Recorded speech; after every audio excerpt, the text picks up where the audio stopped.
welcome. My name is Meg and I am a fantasy fashion and wedding wear designer, and I specialise in creating pieces all from secondhand and reclaimed materials. I'm really excited for today's video. It's going to be a little bit less intense than my last couple of videos. I just need to need a little bit of a break and a little bit of a smaller project to share with you. I am extremely excited because I am attending a fantasy ball this weekend. We're currently on Wednesday and the ball is on Saturday. It is a Starfall themed ball. If you have read the ACOTAR series, you will know what I mean. So this is a brand new events company that has launched here in the UK in the north where I am, so not that far away from me, which is amazing. So I'm really excited that I'm able to go along and obviously wear a beautiful dress. So that is what this video is going to be about. I already know what I want to wear for this. I have the perfect dress. You might be able to glimpse it over there in the corner, but I am also going to need to adapt a couple of things, and so that's what this video is really going to be. I'm going to be doing some alterations to my outfit for the event, and hopefully I can take you along to the ball with me this weekend as well.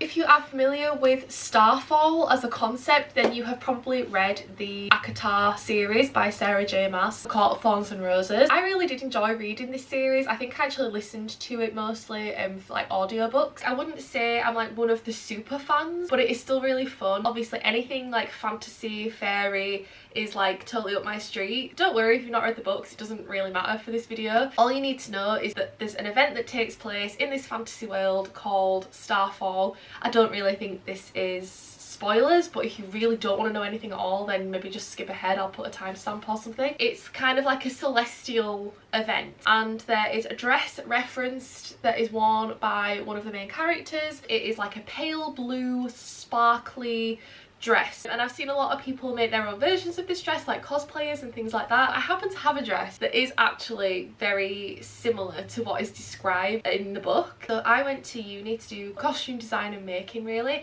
and you get to pick your own graduate projects that you would like to design costumes inspired by a piece of media, and I picked the book Stardust. One of the main characters in Stardust is a fallen star, and so I decided to make a fallen star dress. But anyway, it just so happens that my fallen star dress aligns very much with the Starfall dress, of course. So the whole concept for this dress was that every single surface had to sparkle, and this was at uni, so this was before I kind of started doing a lot of upcycling, repurposing and things like that. I don't tend to work with glitter fabrics anymore because they're not very sustainable, and I also just prefer to use secondhand things. So it was a bit of a treat, I suppose, getting to work with these really sparkly materials. It is a glitter stretch mesh. It's got this spiral in the middle and all these details, and I cannot remember how many hours went into this dress. Hell of a lot, because the entire thing is absolutely covered in beads, sequins. I can't even fit it all on camera, but it's got all these panels that are also completely decorated by hand. I created all of these star bursts, and each one has in the center a constellation hand beaded into it. So the whole thing is sheer. At the time I made a silver dress to go underneath it, which I ended up repurposing all the different parts of that dress a long time ago. So this dress currently doesn't have anything to go underneath it. So the next thing to do really is to try it on to show you. I just put some little shorts on underneath just to show you. You can obviously see it's fully see-through. It's so sparkly. So you might have seen over here I do have a blue dress that I got in a charity shop, and it is just a very basic, cheaply made pale blue lace dress, but I feel like this would work perfectly underneath. The colour is very similar. I'm going to try this on and then try this over the top and see how the layers work together. So this is definitely too long. That's the first thing that I know we're definitely going to have to do something with. A few moments later. So we need to sort this out, this situation here. Either I just scoop it lower, or part of me was thinking of creating more a plunge so that we can see some of the skin under this, and then I'm going to have a look at reducing the amount of bulk, like, you know, and also this satin waistband. I feel like okay, I feel like this satin waistband is like really obvious and I don't like it, so might also take this in slightly so that it's not wrinkling as much and maybe cover it in something. So that's our task for today. So I started off making alterations to the dress by trying it on inside out, and then I worked out roughly how big it was on either side and how much it needed taking in, and used safety pins to kind of roughly mark that in place. I also made sure that there was still going to be plenty of room to sit and dance and move and breathe. Didn't want to make it too tight. And then I got a pencil and basically marked a very rough line of where I wanted the plunge to be. I then took the dress back off, marked where the safety pins were, and I chopped off the top layer from the skirt just to remove the amount of bulk that was going to be going underneath the overdress.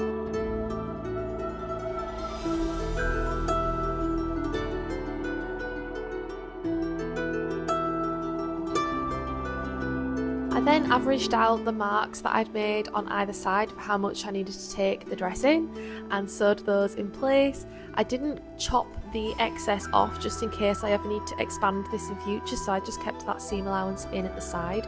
And then I basically stitched along the line that I had made to create the plunge before cutting that out, mirror imaging it on the other side by folding the bodice in half and copying the same line on the other side so that it was essentially even on both sides, if that makes sense.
The little panel is inserted. Originally I was just going to have one layer, but then it kind of like folded back on itself, and I thought, oh, actually maybe if I fold it then that makes it a bit stronger.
Almost done with this. I've added some little bra cups to the inside. I think I just got these out of one of my old bikinis. I just save everything basically. I hemmed the skirt down as well, shorter, and added the lace over the waistband. I don't know where I got this lace from, it's just like a little remnant roll of blue lace that I just happened to have. I'm going to try this on now, then try the other dress over the top, see where we're at, and hopefully we're pretty much there.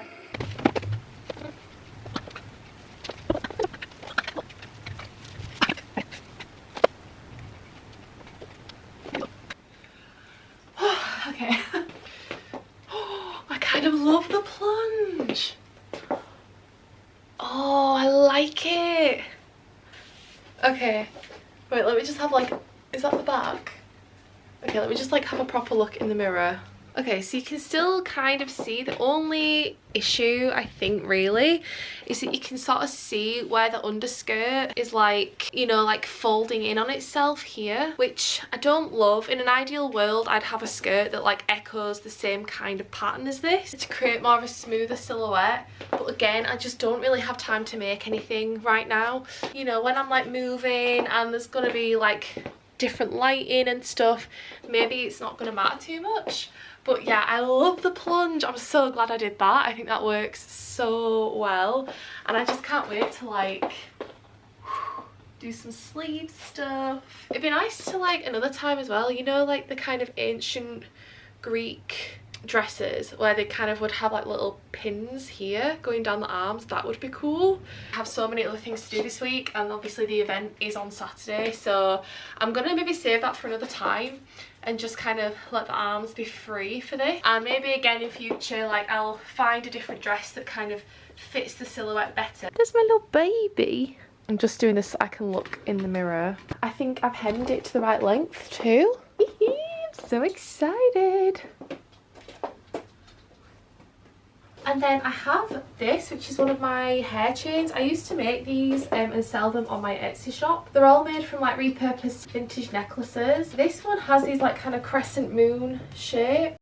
Ooh. So I feel like I could wear this either as like a circlet, or it could be more like in the hair. And then I've got my sparkly shoes that I got secondhand. I get all my stuff secondhand. So the sparkly shoes I got off of Vintage, and I've got like a little silver bag, and I think that's it. I guess I'll just see you on Saturday. I'm so excited.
So that concludes our video for today. At the time of filming this outro, the ball was like 2 weeks ago now, and I still don't feel like I've properly come back down to earth. It was just so much fun. Everybody was just so kind and friendly, and it was just such a fun night. So if you haven't been to Fantasy Ball before, I would highly recommend. Shout out to Faebles Fantasies. This was their first ever event and it went so well. We all just had an amazing time and they did such a good job, and they also made this ball really accessible. It was much more affordable than a lot of the other kind of bigger balls out there. So yeah, it was absolutely amazing. I had the best time ever, and I'm already so excited to hopefully go to more balls in the future. I loved the dress. I definitely feel like I could have gone to town a little bit more with like the styling and everything, but things have just been so busy already this year that I just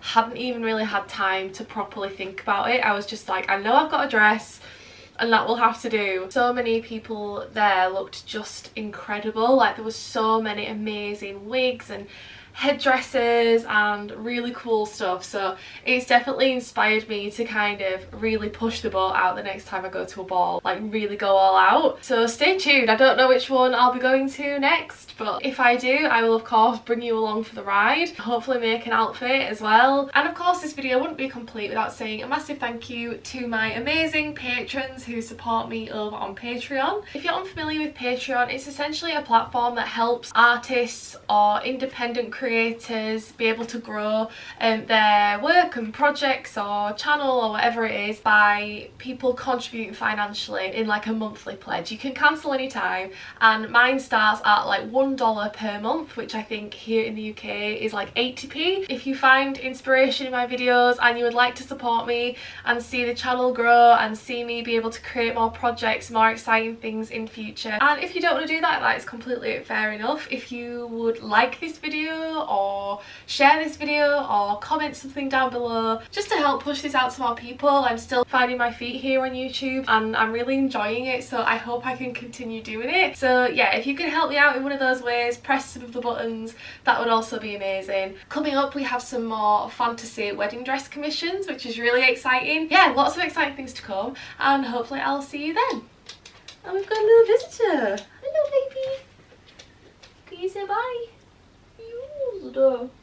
Oh, the puppy.